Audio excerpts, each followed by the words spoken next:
Olá, aqui quem fala é Ivana Gomes e nós vamos fazer o 10º áudio da leitura do livro Os Segredos da Mente Milionária de T. Harv Eker.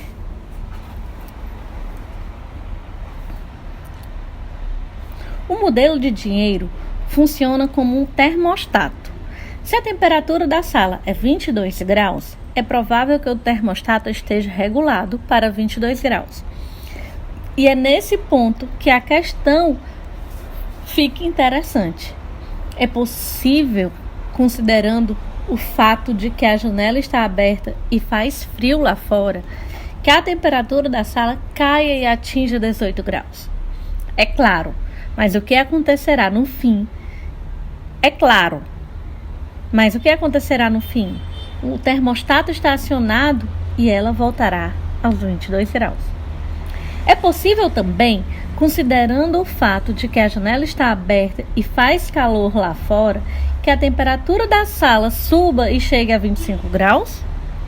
É claro que sim, mas o que acontecerá no fim? O termostato será acionado e ela retornará aos 22 graus. A única maneira de mudar permanentemente a temperatura da sala é zerar o termostato. De modo análogo, a única maneira de modificar permanentemente o seu nível de sucesso financeiro é zerar o seu termostato financeiro, também conhecido como modelo de dinheiro. Princípio de riqueza. A única maneira de mudar permanentemente a temperatura da sala é zerar o termostato. De modo análogo, a única maneira de modificar permanentemente o seu nível de sucesso financeiro é zerar o seu termostato financeiro, também conhecido como modelo de dinheiro. Você pode tentar o que for, desenvolver os seus conhecimentos em negócios, marketing, vendas, negociações e administração e tornar-se especialista em imóveis ou ações. Essas são ótimas ferramentas, mas, no fim, se a sua caixa de ferramentas interna não for grande e forte o suficiente para ajudá-lo a ganhar e conservar quantidades substanciais de dinheiro, todas as ferramentas do mundo lhe serão úteis. Repito, é uma simples questão de aritmética. Os seus rendimentos crescem na mesma medida em que você cresce. Felizmente, ou quem sabe, infelizmente, o seu modelo de dinheiro e sucesso tenderá a permanecer com você para o resto da vida, a não ser que seja modificado e transformado. E é exatamente disso que eu vou continuar tratando na parte 2. Lembre-se de que o primeiro elemento de toda mudança é a conscientização. Faça uma autoanálise. Conscientize-se, observe os seus pensamentos, os seus medos, as suas crenças, os seus hábitos, as suas atitudes e a sua inação. Coloque-se sob a lente de um microscópio, estude-se. A maioria de nós acredita que vive uma vida baseada em escolhas, mas em geral isso não é verdade. Mesmo sendo pessoas esclarecidas, ao longo de um dia tomamos poucas decisões que refletem a consciência que temos de nós mesmos naquele momento. Na maior parte do tempo, somos como robôs. Agimos no automático, dirigidos por condicionamentos passados e por velhos hábitos. É nesse ponto que entra a conscientização.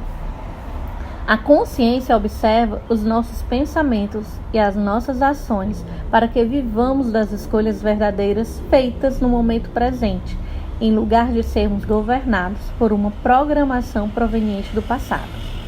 Princípio de riqueza. A consciência observa os nossos pensamentos e as nossas ações para que vivamos das escolhas verdadeiras feitas no momento presente, em lugar de sermos governados por uma programação proveniente do passado. Portanto, adquirindo consciência, você poderá viver do que é hoje, em vez do que foi ontem. Conseguirá reagir apropriadamente às situações que se representam, fazendo uso de toda a gama e de todo o potencial das suas qualificações e dos seus talentos, em vez de reagir de forma inadequada aos acontecimentos, impelido por medos e inseguranças do passado. Uma vez consciente, conseguirá ver a sua programação tal como ela é. Meras gravações de informações recebidas e aceitas no passado, quando você era muito jovem para conhecer algo melhor. Entenderá que esse condicionamento não é quem você é, mas quem escolheu ser. Compreenderá que você não é a gravação, e sim o gravador. Que não é o conteúdo do copo, mas o próprio copo. De fato, a genética pode ter influência nisso tudo e, é claro, os aspectos espirituais também desempenham seu papel. Porém, boa parte do modelo de pessoa que você é provém das crenças e informações de outras pessoas. Como já disse, as crenças não são necessariamente verdadeiras nem falsas, nem certas nem erradas, mas sejam ou não válidas, elas são opiniões que foram transmitidas repetidamente e depois passadas de geração em geração até chegarem a você. Sabendo disso, basta renunciar de forma consciente a qualquer conceito que não o ajude a conquistar a riqueza e substituí-lo por outros que façam isso. Como disse o meu amigo e escritor Robert G. Allen, num dos seus seminários, nenhum pensamento mora de graça na cabeça de ninguém. Todos eles são investimentos ou custos. Ou levam a pessoa na direção da felicidade e do sucesso, ou a afastam dessas duas coisas. Ou a fortalecem, ou a enfraquecem. Por isso é indispensável que você escolha sabiamente os seus pensamentos e as suas crenças. Conscientize-se de que eles não são quem você é. Tampouco estão necessariamente ligados a você. Por mais preciosos que pareçam, não têm mais importância e significado do que aqueles que você lhes confere. Nada tem significado, exceto aquele que nós mesmos atribuímos às coisas. Se o seu verdadeiro objetivo na vida é decolar rumo ao sucesso, não acredite numa só palavra que você mesmo disser. E se deseja clareza instantânea, não creia num só pensamento seu. Caso você seja como a maioria das pessoas, vai acreditar em algo nesse interim. Portanto, pode perfeitamente adotar para si mesmo crenças positivas, enriquecedoras. Lembre-se, pensamentos conduzem a sentimentos, que conduzem a ações, que conduzem a resultados. Você pode optar por pensar e agir como as pessoas ricas, e desse modo conquistar resultados semelhantes ao que elas alcançam. A questão é, como pensam e como agem as pessoas ricas? É exatamente isso que eu mostrarei na parte 2. Se você quer mudar para sempre a sua vida financeira, prossiga. Declaração: observo os meus pensamentos e só alimento aqueles que me fortalecem. Agora diga: eu tenho uma mente milionária. Gente, aqui nós terminamos o nosso 10º áudio e também a parte 2.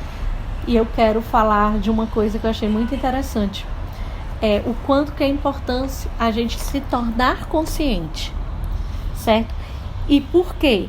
Porque quanto mais eu ajo na consciência, eu evito os meus padrões antigos, certo? Pelo menos eu posso estar, no mínimo, diminuindo viver através deles e passando a viver do padrão que eu desejo. Quando eu vivo na consciência, eu saio do automático, certo? E agora que eu falei de sair do automático, eu lembrei de um outro vídeo que eu fiz falando para se sair do automático. Se você olhar, vai ter aqui no meu YouTube, né? E eu falei, inclusive, de tirar a gratidão do automático, se tornar também mais real sobre isso. Mas voltando ao conteúdo daqui, é se tornar mais consciente e sair do automático. Passar a viver muito mais o presente. Se eu passo a viver o presente, eu evito que o meu pensamento automático, ele decida por mim. E eu passo a decidir conscientemente o que eu quero. Por quê? Porque muitas vezes esse automático, ele vem baseado aonde? Ele vem baseado nas nossas crenças. Ele vem baseado no que veio do passado. E que isso pode estar vindo de geração em geração. E não diga exatamente o que eu quero para a minha vida. Então é esse convite que eu faço para você, para sair do automático, se tornar consciente. Vejo vocês no próximo áudio.